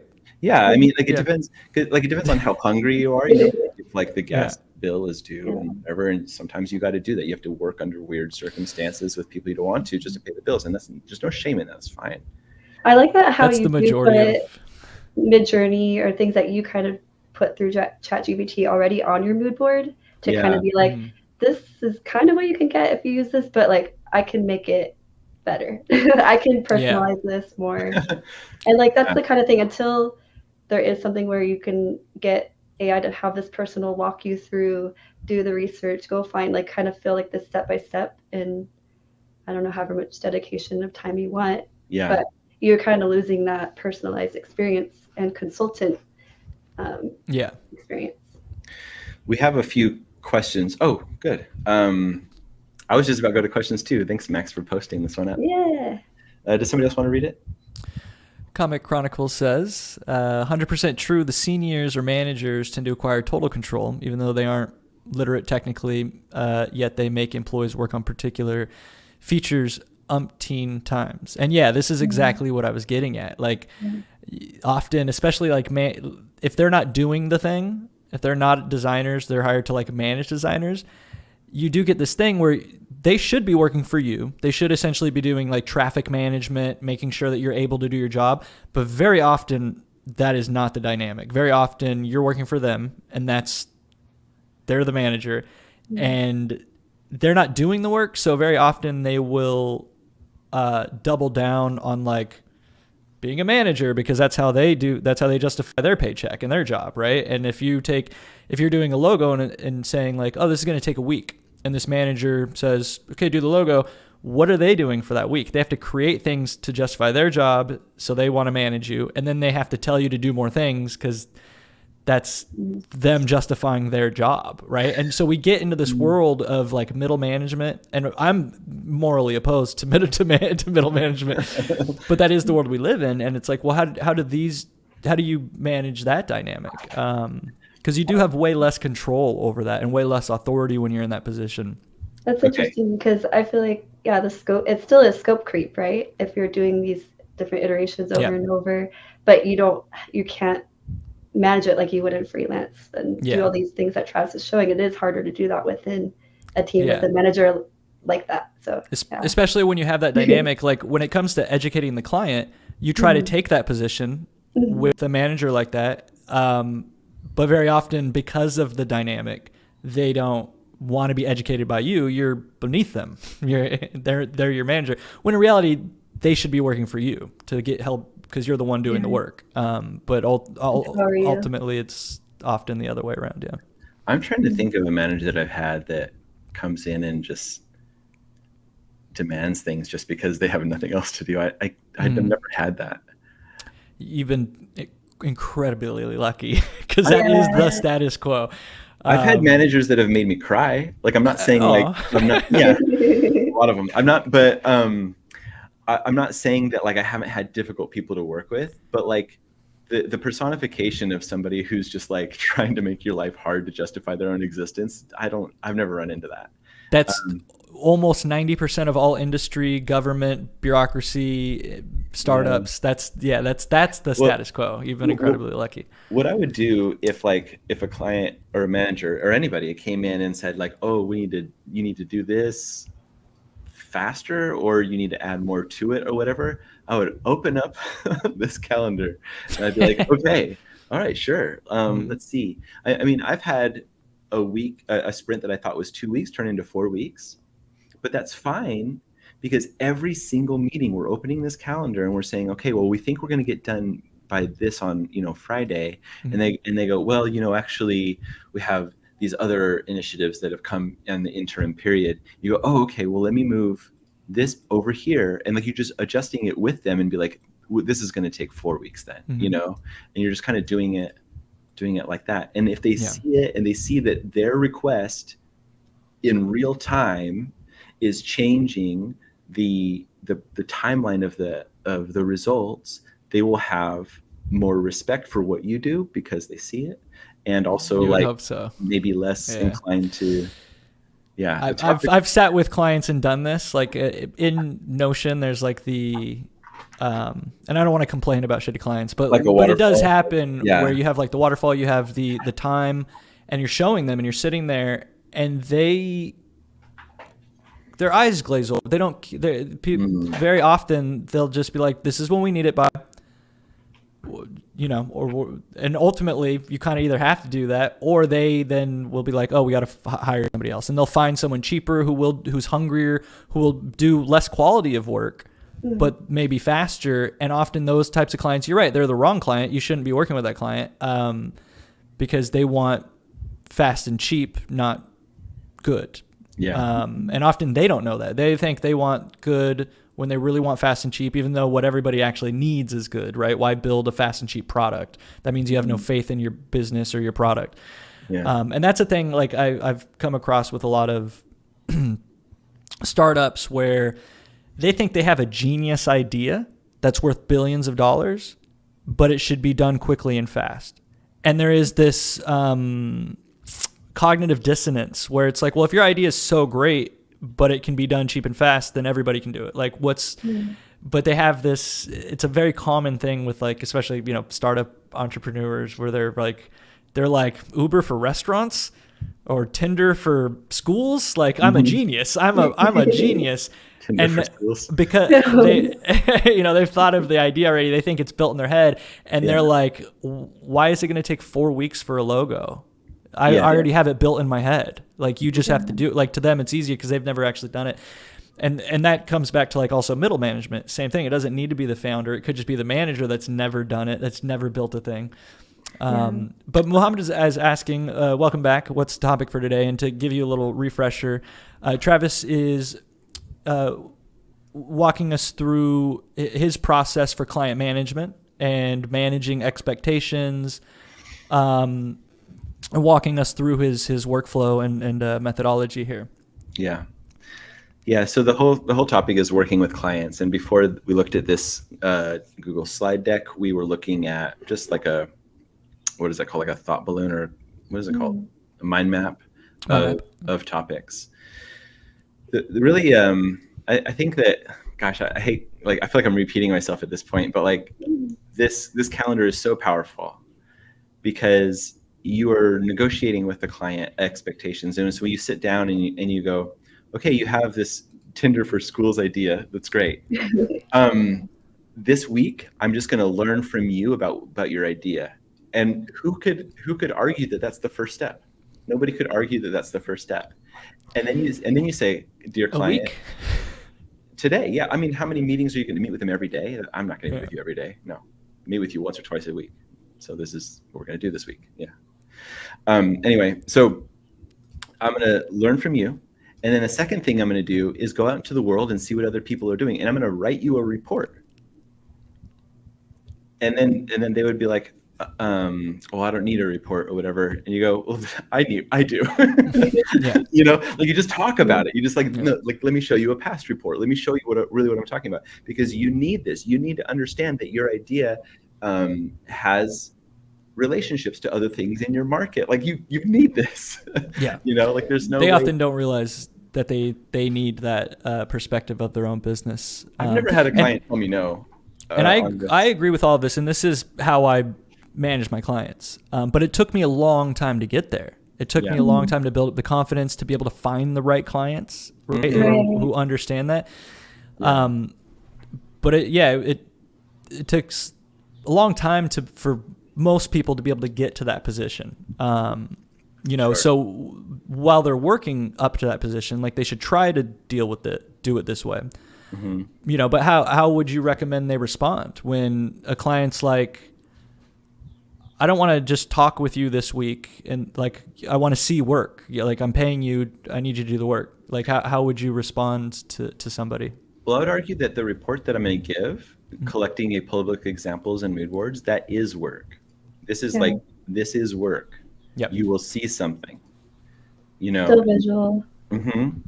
Research. Yeah. Congratulations, Mohammed. I'm happy that you're going to try to use this. Yeah. With a crazy product owner. Yeah. This episode comes in perfect time for me. I appreciate that, Mohammed. I'm really excited about this. Yeah. I think too, it's like you said, Travis, if people are going to be hungry, they'll work under certain circumstances. But I mean, it is kind of a privilege to be able to be like, I only want to work with people who are business minded, understand my value and value my worth.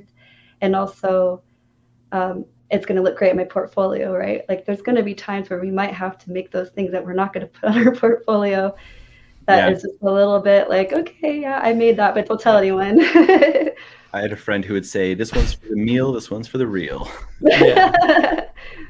I have the last couple of years of work is not on my portfolio. Not because it wasn't good, but it ends up getting ruined by the client, or it's not, you know. Yeah.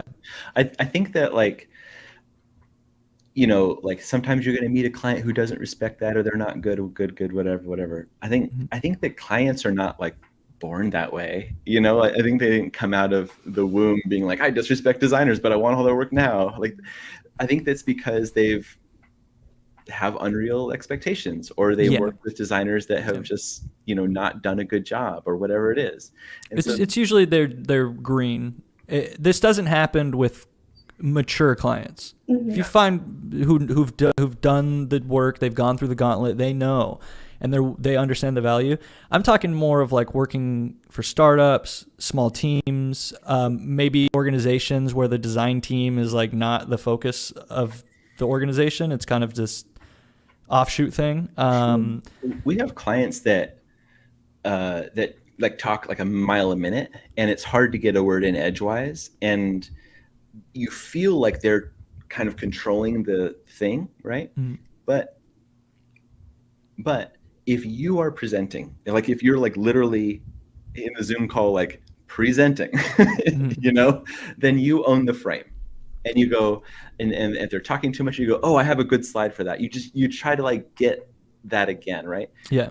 And thinking about working with clients is if they're not a good client, it's kind of your job to make them a good client, right? This is like a more mature way to think about it. Like the client being educate the client. Is the client being a bad client? he wasn't born that way. He got that way somehow, and we need to like re-educate them or and it doesn't come from complaining about it, and it doesn't come from kind of like being like, oh, this whatever, I'll just do it and then move on to the next one. No, it comes from building a relationship with them and being like, oh, I see what you mean by that. If you find the right client who respects you and is willing to be educated. But again, with startups, a lot of these, entrepreneurs, there is that fake it till you make it. They don't want to admit they don't know something. They don't want to admit that you know more than them about possibly their market or brand design or anything like that. Yeah.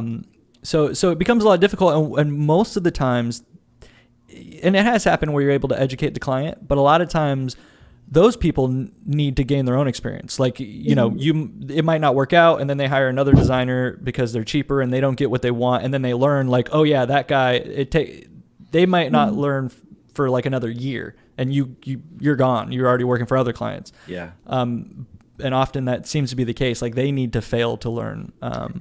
Just wrapping this up, like be the designer that makes good clients. Yeah. Like there we are. Paul Thompson says, humbly educating new clients as winsomely as possible is a challenge, but works much better in the long term. That's right, Paul. Like you're going to have sprint 4 and 5 and 6 and 7 if sprint 1 is good, and if you're being a mature designer about this and I like how he says winsomely. Is that a good word? I don't know. I think maybe he meant wisdom. In like wisely as possible. As wisely as possible, yeah. I like winsome. I like it. It sounds like a word, maybe, yeah. But we know what you mean, Muhammad asked, Paul, and you're right.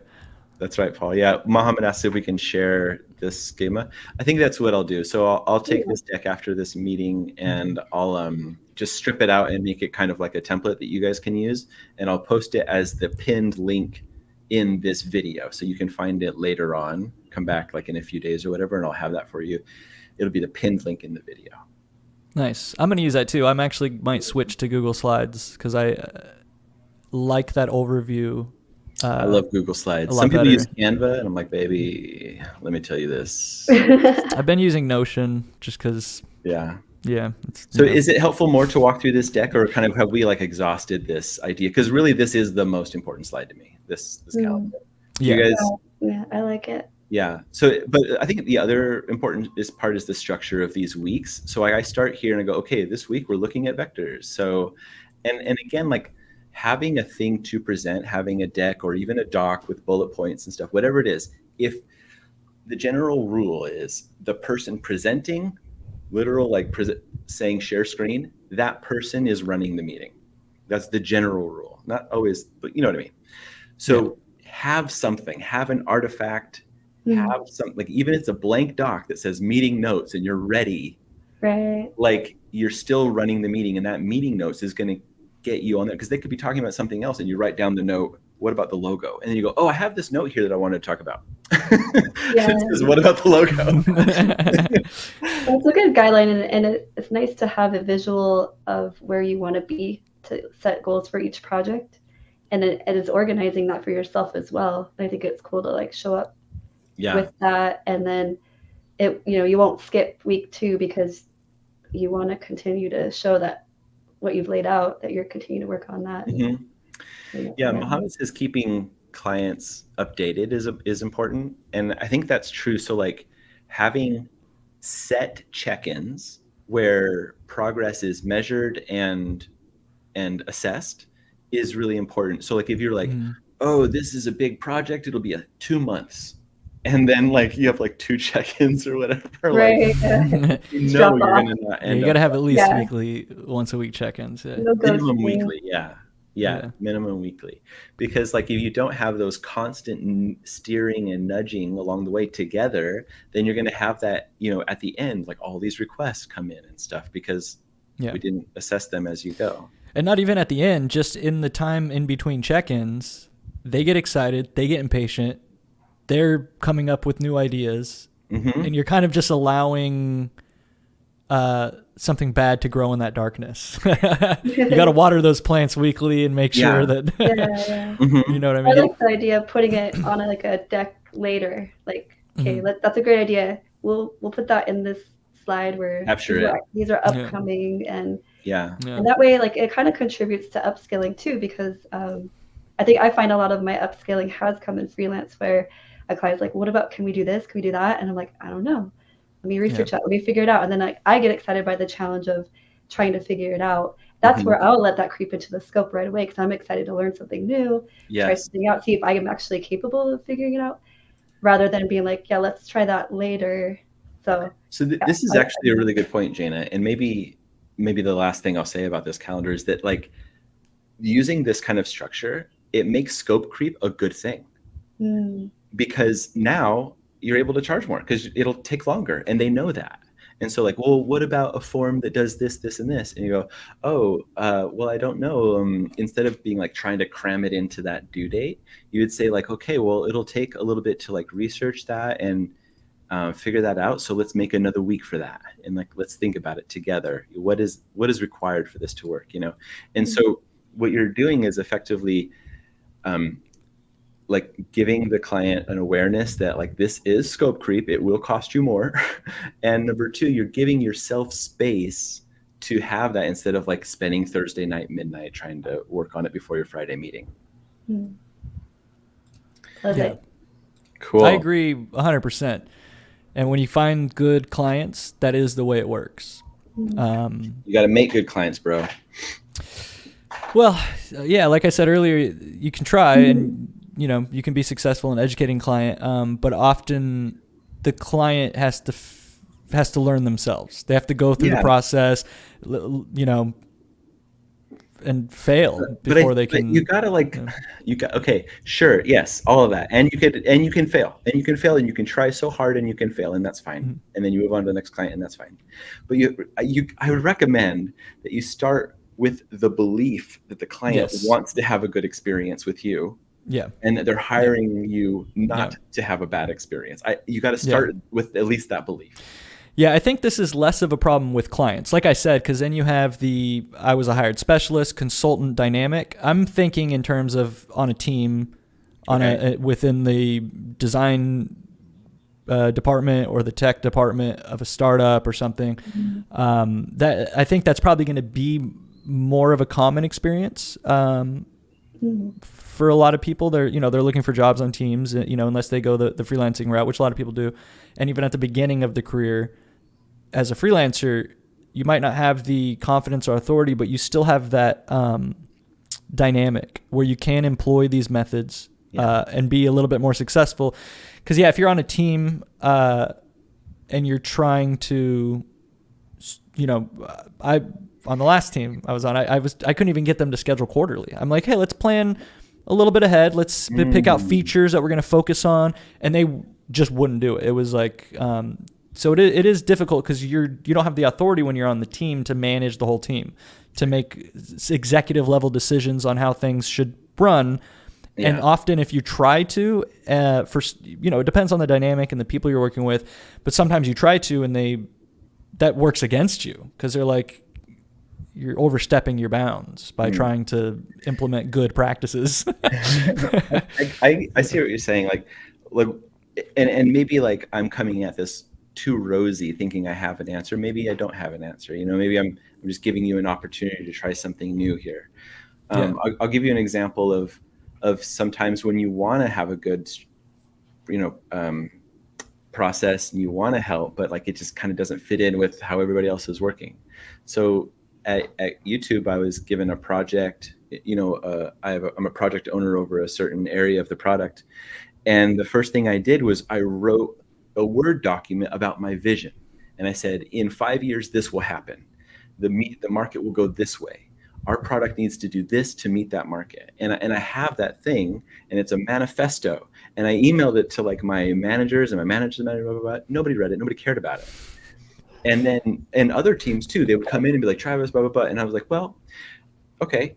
And I'd pull up the manifesto and I'd read through it with them. And it was like, not like a long-winded thing. It was like 2 paragraphs and a bunch of bullet points. And it's been 2 years and I'm still reading this manifesto to people. I love this approach. Like, you're like, if you email it, then it's law. I did it. We can refer to this, whether you've seen it or not. This is, written. It's there. It exists. So it's the truth. It's true. So I kind of force a reality upon people. Yeah, even if nobody reads it, like if it's like a document that's just kind of there, and then you pull it up and be like, this is the thing, it's like, it's how do you establish authority is like through assets and through being prepared. Well, earlier you said you don't have an answer, but this is the answer. But what I guess what I'm saying, if anybody's listening and they're not in the position where they have this authority, is you should still do it this way, and try to educate the client. But if it's not well received, you should still stand firm in your resolve to do things this way. To do things this way. I guess that is the answer. It just sometimes, depending on the situation, it's not going to work out as rosy. It's not going to work out perfectly. Someone's going to say, "I'm not waiting 4 weeks for a logo." Yeah. And you should still stand firm and say, "Well, this is my process. You can find somebody else." Maybe it's not like, yeah. I mean, yes, it's essentially getting good, right? Like you're not going to be good at pitching this way, this process the first time. I tried it once, it didn't work, I'll go back to being a design monkey. Like that should not be the spirit. The spirit should be like, oh, okay, there is a way, there is a process and a methodology where I can find even clients that are like C rate and bump them up to A rate, like A level clients. Like I can make them better clients. We have a few comments here. Paul Thompson says, I like the emphasis on cultivating great clients, but yes, it's true, this easier as a freelancer. That's true. You can't really control other people's career paths in a long-term employment scenario. Fair. Question from Comment Chronicles. I have a question. How can we deal with a narcissistic client or someone who doesn't like you running the meeting, someone who wants to give commands rather than being cooperative? I'll throw that out to you guys. What do you think there? Well, this is kind of what I've been talking about. Like, I think that is a much more common experience than finding good people who appreciate the value of design in your work, like especially working in organizations, especially where the organization, their main thing isn't design.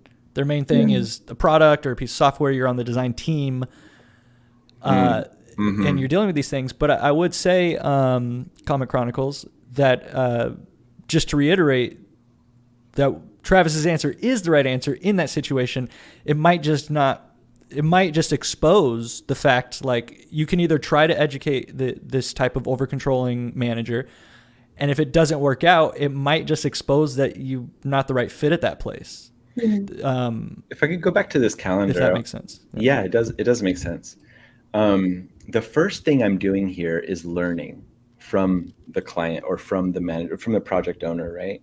Like that's the very first step in this calendar is to give them the respect that they deserve, which is to say, you have a lot of domain knowledge that I don't yet, and I need that to move forward. Yeah. And so, like, if you have somebody who's narcissistic or, uncooperative, this is handing them the mic, but you are still controlling the frame. You see, the secret there is that you're controlling the frame. You are presenting this calendar, like the meeting. You're controlling the meeting, and you say, I need to learn from you. You have all the answers. You're so good. Can you give me? Can you please tell me? And then this really lets narcissists talk. Like, and if you're not going to use everything, they just want to talk about their past accomplishments. They just want to talk about how great they are. That's fine. That's fine. But so you are familiar with these. You have been in this situation. Of course, but I'm telling you, there's a better way. So let them talk. Like, let them blow their wind out. What is it called? Like, let them blow the hot air. And then after that, ask them the questions that you need to know. Download the vision and be like, oh, that was really interesting. That sounds like a great experience when you worked at Coca-Cola. Fantastic. Now, for this project, do you think that this, or this, just go back to what you need. Yeah, I feel like too, also you can always pitch lo-fi. So like Travis and I worked on a client together where they had investors and they needed something like that week, and when it's moving really fast, they needed a website, a logo, and like all these different things. And so we were like, okay, we can do this, but it's going to be very lo-fi, and then we can work on this. We can build this out later. And so it's kind of like they're going with the understanding it's not going to be something that is our full work, but Yeah. we can give this that quick overturn Run for and you. gun or down and dirty. Yeah. Mm-hmm.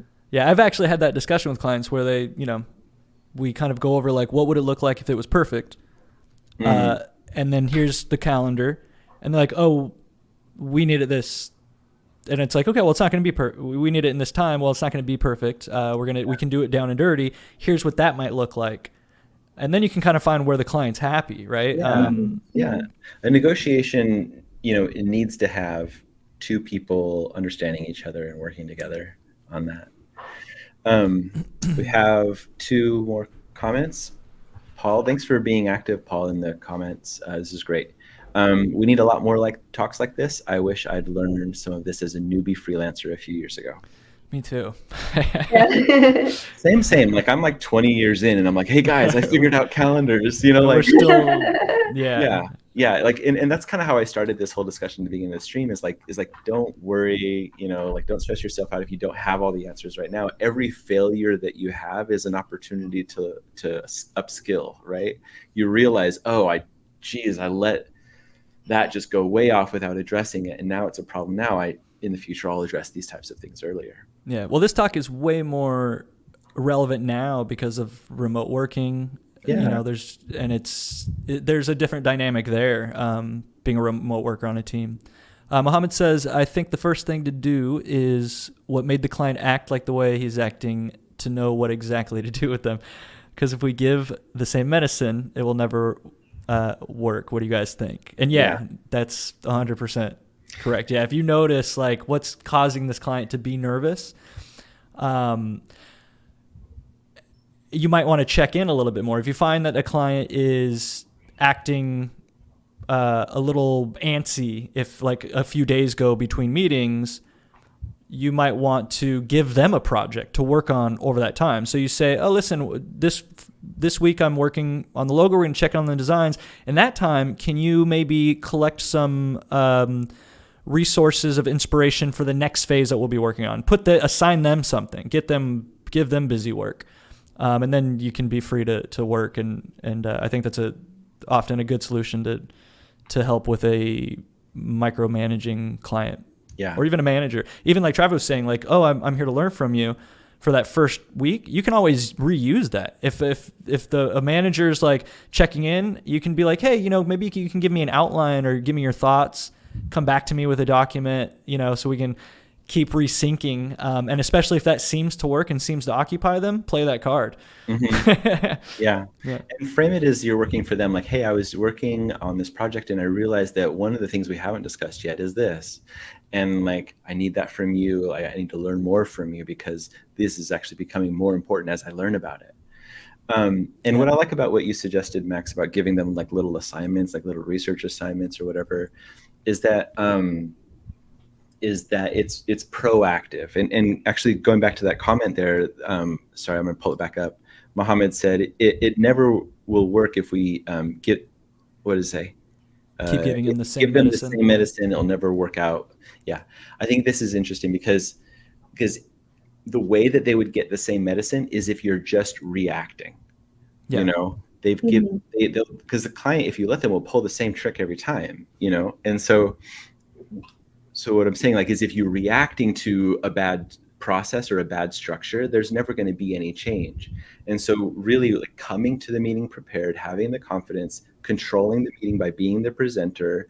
Max is taking a really great advice of giving out assignments, being proactive. If you're being reactive, nothing will change. Yeah. Being proactive is the way to go.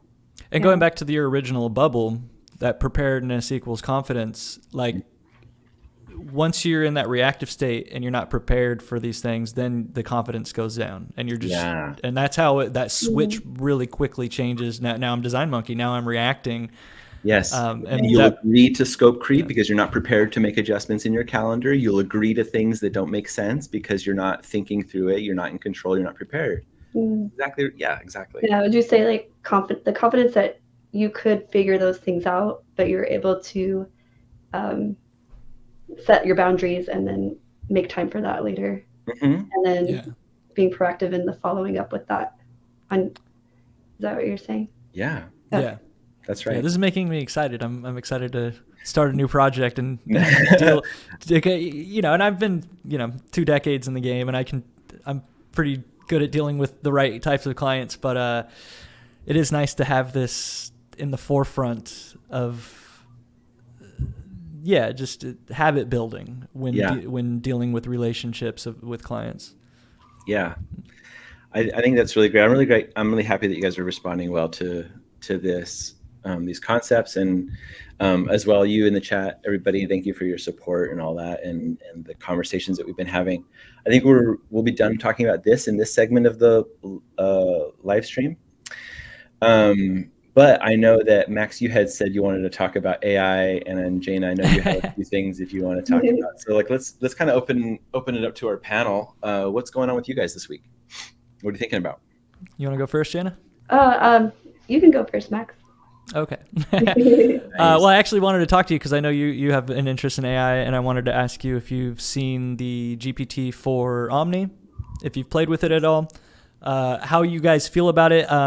People are like, oh, it's Her from the movie Her. Yeah. And I'm like, isn't it just Siri? Like, didn't we already have Siri and Alexa? It's just the next thing of that. Yeah. I'm not familiar with this yet, so can you catch me up and other people that really? are not? Yeah, I've had quite a few 2 weeks. So Run the news. Yeah, run the news. Net. So ChatGPT, OpenAI, released this next version. So there was 4, which you have to pay for. 3.5 is free. But they came out with 4.0, which will be free. I think it's going to be fully released in a few weeks. But the O is for Omni. And instead of just typing in a text, now it can listen and see, which is terrifying, but also necessary. And it uses, and that's what the Omni is, right? It's not just chat, it's video processing, listening, and it knows the context of those 3 different inputs. And it actually is fantastic. It finally is what we were hoping Siri was going to be whenever that came out, and Alexa. So I think we're finally getting to the point where those things are what we want them to be, hopefully. This is interesting. On their website, they're saying they have like a little 2-up, right? ChatGPT 4.0 versus 3.5, which are the 2 free versions, right? Yeah. Like 3.5 was free before, and now 4.0 will be sometime soon. Yeah. But they have like a little bar graph for consciousness. No, that's conciseness. Oh my God, I can't even read. But that would be cool if it was conciseness and reasoning. But it's conciseness and rationality. Consciousness, yeah. So we're getting there. It's almost alive. Okay, conciseness. That's an interesting metric as well, conciseness, because like it can be a little bit verbose. Yeah, especially chat. But I liked it compared to the other ones that I've tried. I like the verboseness because you can find within there the things that I'm looking for, Yeah. And you can also ask like to be concise. Yeah. So actually I use the verboseness as a tool because as the truth of it is, as these LLMs print, Damien says hi. As these LLMs print their words, they are actually learning from themselves because it's just a predictive model of words. And so essentially you're loading information into ChatGPT by asking it things. So if it's robust in its answers, and then you go, that's right, condense that to 2 paragraphs, please. Like that's a really good strategy. Yeah.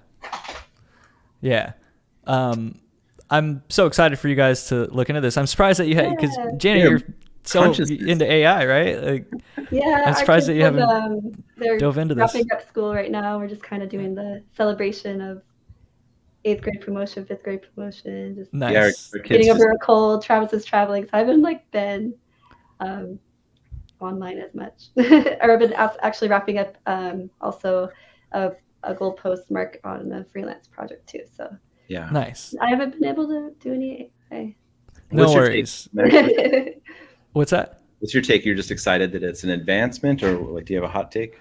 I don't have a hot take, actually. My hot take is that it's like, oh, this is just Siri and Alexa version 2.0, okay, right? Yeah. Because if you look at YouTube, a lot of them are like, it's Her and this, it's groundbreaking, and it is groundbreaking, but it's not paradigm shifting. It is just the upgraded version of what we've already had and kind of the obvious progression, well, right? The reason they're calling it her, or that there's that controversy, is because they had a simulated voice that sounded like Scarlett Johansson. I didn't think it really sounded like her, but I get what they're saying. It's like a friendly, nondescript Western voice. I love that movie, though. I love that movie. Yeah, so good.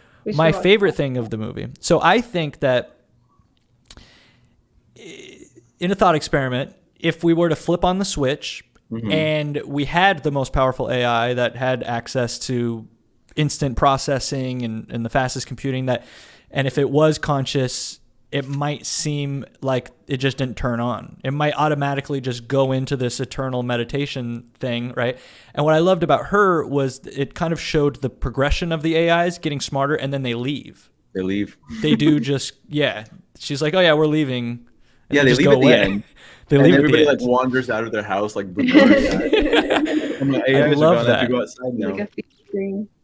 I love that they put that in there, that if it was conscious and had access to this, it would just either elevate to some other plane that it has access to, or it would just seem like it didn't work. It would just be like it would seem like, oh, it's not turning on, but it's actually just in this cosmic sleep meditation state. I read a headline I should have saved it. And maybe I'll do it. Jana, Max and I were talking about that in the green room. Like now we're running across things and we're like, oh, that would be good to talk about, like in the live stream.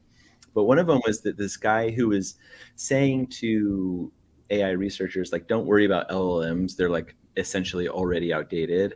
And the next thing is, whatever he was proselyting. But like, what we think of as AI now as like ChatGPT is just a large language model, and like the idea of AI is very expansive and it will get even bigger. So I don't know. I think that was interesting that and I think Sam Altman said something similar about ChatGPT 3 and 4. He was like, next year it will seem so stupid. Like it will seem laughable when ChatGPT 5 comes out or whatever he was again selling. But it's already at that point with Omni. And actually, they're not called LLMs anymore. With Omni, it's actually changed. I think it's LMM, large multimodal or something. We call it Mother. Yeah. I can't remember what the acronym is, but the acronym now has already changed because it's not just text. But, because it's not trained. Yeah, that makes sense. It's video and audio as well. Yeah. I'm excited to interact with Omni. Improvements. Yeah, they have a desktop app. And enriching context are still the biggest challenges, says Paul. Yeah. So that we want the enriching context to be the part. best girlfriend it can be. So no bias is there. They with this new release, they have like a dedicated desktop app and a mobile app that you can talk to. I can't believe, you guys got to Google it. It's been all the news all over YouTube and people, showing off, testing it out, and it does look pretty great. I've been busy watching Disney hotels on YouTube. I miss this stuff. Your algorithm needs to. Yeah. Cool. That's great, Max. Thanks for sharing. Yeah, I'm excited. Awesome. Did you have any items, Jana? I actually don't have any items today. Okay. I had a funny thought, of if you were to personify coding languages. I was thinking about that randomly this week. Ooh. And you were? What do you think? Like the sexy one for sure. Which one is? Which one? CSS. Yeah. CSS. And then I'm thinking of jQuery. Yeah. It's this tech bro that has a pyramid scheme because it has the dollar sign. Yeah, he's got a Bitcoin startup. He's got a crypto startup. And then JavaScript is reliable, stable person, the most vanilla. Yeah. Yeah. Okay, F, Marry, Kill. JavaScript, CSS. I think we just answered that. Marry Definitely JavaScript. FCSS. FCSS, kill. Marry JavaScript and kill J. Yeah. That's a pretty easy one. Really. Yeah. I love What JavaScript. about Python? Would you? Did you do an S like a? Python. Yeah. Not a fan of Python. From the Karate Kid. I'm such a fanboy for JavaScript. Because it is a bit of a Wild West programming language. And that's why I also don't like it's like 30 years old, right? How old is It's 30 JavaScript? years old. The creator of JavaScript actually, I believe, 401k. just released a whole new language, and he's like, oh, apparently he made JavaScript in like a day. Yeah, I've heard that. It was like it was a reactionary thing. They needed it, he made it. It was like that. Yeah. Cool. But I think that kind of proves just how flexible it is. And that's also why I love React. Like React is just JavaScript. What if you can you can do anything that you want as long as you know JavaScript. Yeah. Noise. Would you marry React? So much. Why don't you marry it? Yeah. I would date React. I'm a fan. All right, cool. Well, this has been a great episode. We're at 2 hours now. Thanks everybody for showing up and hanging out with us in the chat. We love it, and we're excited to come back next week with a new episode. I think that we'll have. Actually, I don't want to give it away, but Max was telling me about what he is planning, so I'm excited for that next week. We may have a guest, to talk about bringing an idea to an actual business with staff and everything. And I also will be walking Travis and Jana through some of the cool things that I think are cool about modern programming to help them rediscover their love for development. Yay! That's what's on the plate for next week. Thanks, Paul Thompson. Thanks, guys. You guys are awesome. Thank you. Have a good week. Bye. Ciao, everybody. Bye. Oh, balloons. For some reason.